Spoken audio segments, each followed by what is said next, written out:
Today, we're diving straight into something that is absolutely crucial, exactly how complex, faith-based organizations actually implement critical ethical guidelines.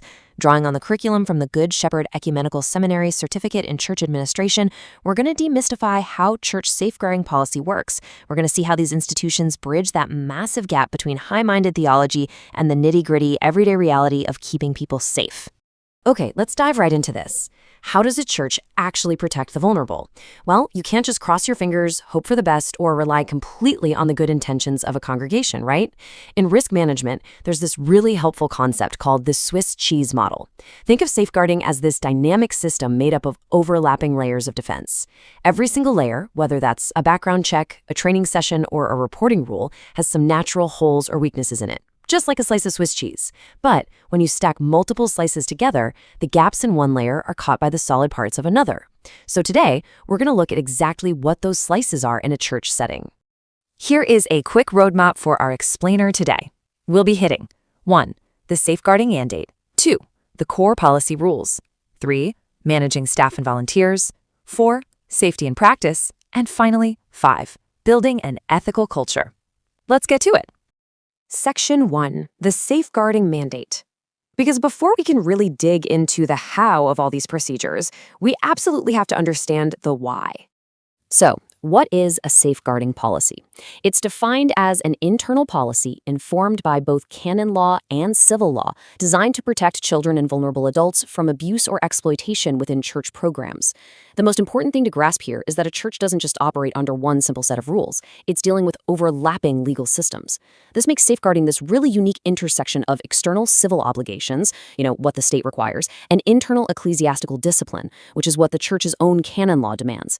A church administrator basically has to keep both of these systems clearly in view all the time. Now, what's really interesting about the source material here is how it reframes the entire conversation. It elevates the protection of the vulnerable from just a basic legal requirement to a fundamental pastoral and moral obligation. It's telling administrators, hey, keeping people safe isn't just about avoiding a lawsuit or keeping the insurance company happy. It is a core expression of the church's actual mission.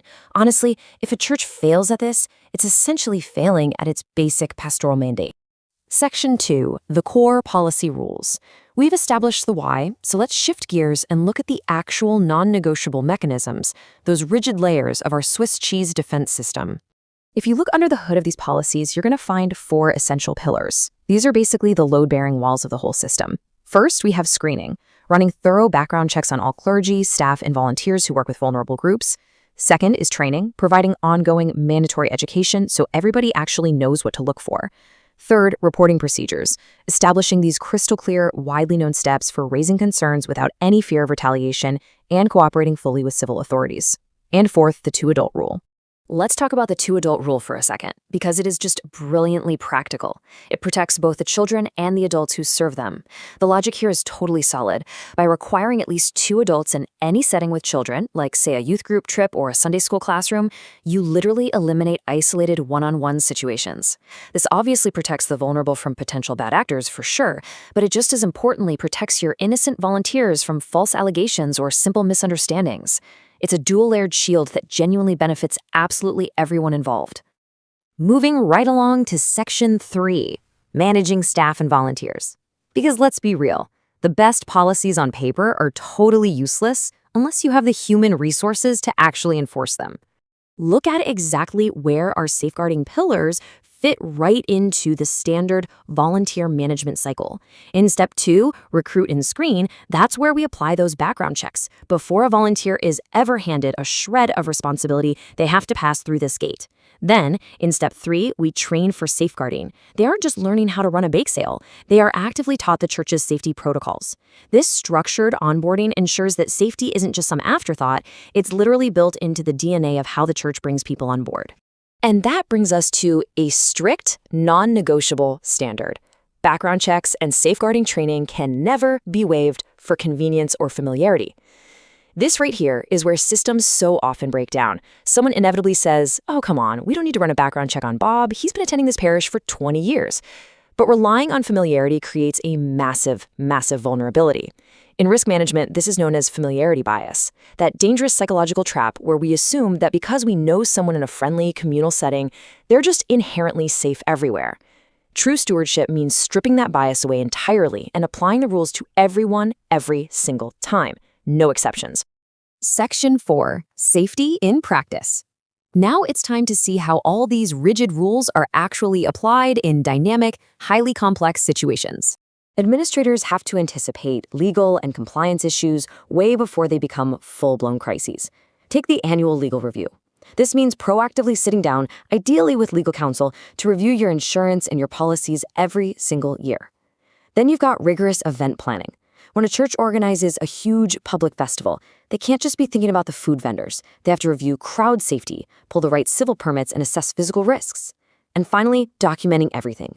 You have to maintain clear, permanent records of completed training and background checks, because, administratively speaking, if it isn't documented, it simply didn't happen. And finally, Section 5. Building an Ethical Culture. Because here is the hard truth of the matter. Even the absolute best rules and checklists will completely fail without the right leadership culture to back them up.